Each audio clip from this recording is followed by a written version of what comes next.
अर्जुन की ट्रेन रात के 11 बजे गांव के छोटे से स्टेशन पर रुकी। हवा में ठंड थी और कोहरा इतना घना कि प्लेटफॉर्म की लाइटें धुंधली नजर आ रही थीं।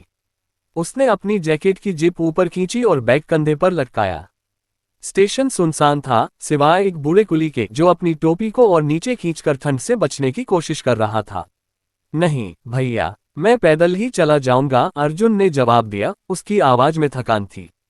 उसने कुली को 100 का नोट थमाया और स्टेशन से बाहर निकल गया। गांव का रास्ता वही था जैसा उसे याद था, पतली कच्ची सड़क जिसके दोनों तरफ बबूल के पेड़ और खेतों की मिलें थीं। लेकिन आज रात कुछ अलग था। हवा में एक अजीब सी सनसनी थी, जैसे कोई अदृश्य आंखें उसे देख रही हो। उसने अपनी टॉर्च जलाई और उसकी रोशनी में रास्ता और भी भयावह लगने लगा। ताईजी की मौत की खबर उसे 2 दिन पहले मिली थी। फोन पर मां की आवाज कांप रही थी। अर्जुन, तुम्हारी ताईजी, वो अब नहीं रही। दिल का दौरा, डॉक्टर ने कहा। तुम्हें गांव आना होगा। अर्जुन को विश्वास नहीं हुआ था। ताईजी, जिनका चेहरा हमेशा मुस्कान से भरा रहता था, जिनकी कहानियां सुनकर वह बचपन में रात रात भर जागता था, वो अचानक चली गईं। यह असंभव लगता था, लेकिन मां की आवाज में दर्द और डर था जिसने उसे तुरंत बैग पैक करने पर मजबूर कर दिया। अब गांव के पुराने हवेली नुमा घर के सामने खड़ा अर्जुन का मन भारी हो गया। घर की दीवारें जर्जर थीं और लकड़ी का मुख्य दरवाजा खटखटाने पर खड़खड़ की आवाज करता था। उसने दरवाजा खटखटाया, कोई जवाब नहीं आया। उसने फिर कोशिश की, इस बार जोर से। मैं अर्जुन हूं, मीरा। दरवाजा खोलो, उसने जवाब दिया। दरवाजा धीरे धीरे खुला और मीरा सामने खड़ी थी। उसकी आंखें लाल थीं, जैसे उसने घंटों रोया हो। अर्जुन, तुम आ गए, उसने कहा और उसे गले लगाया। मीरा, क्या हुआ था ताईजी को? मां ने कुछ साफ नहीं बताया, अर्जुन ने पूछा, घर के अंदर कदम रखते हुए। घर का माहौल भारी था। हवा में धूपबत्ती की हल्की गंध थी और कोने में ताईजी की तस्वीर के सामने एक दिया जल रहा था। मीरा ने उसे सोफे पर बिठाया और पानी का गिलास थमाया। अर्जुन, ये कोई साधारण मौत नहीं थी, मीरा ने धीमी आवाज में कहा। ताईजी, वो कुछ ऐसा कर रही थी जिसके बारे में गांव में कोई बात नहीं करना चाहता।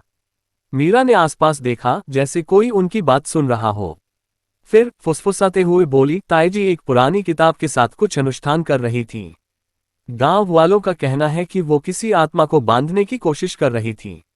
लेकिन कुछ गलत हो गया। अर्जुन को हंसी आ गई, हालांकि उसकी हंसी में घबराहट थी।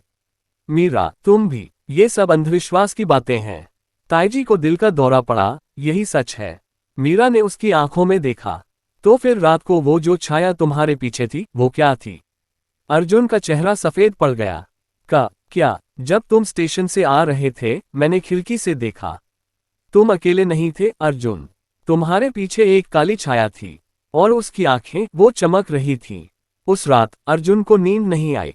हर बार जब वह आंखें बंद करता, उसे लगता कि कोई उसे देख रहा है। खिड़की के बाहर से हवा की सनसनाहट आ रही थी, लेकिन उसमें कुछ और भी था, एक फुसफुसाहट, जैसे कोई उसका नाम पुकार रहा हो। उसने तकिए में मुंह छिपा लिया, लेकिन आवाज बंद नहीं हुई। और फिर अचानक कमरे की लाइट टिमटिमाने लगी। उसने सिर उठाया और देखा, कोने में जहां ताईजी की तस्वीर थी, एक काली छाया खड़ी थी। उसकी आंखें लाल थीं और वह धीरे धीरे अर्जुन की ओर बढ़ रही थी। तूने मुझे बुलाया, छाया ने कहा। उसकी आवाज ऐसी थी जैसे सैकड़ों लोग एक साथ फुसफुसा रहे हों। अर्जुन चीखा और बिस्तर से गिर पड़ा। जब उसने फिर से देखा, छाया गायब थी, लेकिन उसका दिल अब भी जोर जोर से धड़क रहा था। उस रात उसे यकीन हो गया कि ताईजी की मौत कोई साधारण घटना नहीं थी, और जो कुछ भी उसे देखने आया था, वो अब उसके पीछे पड़ चुका था।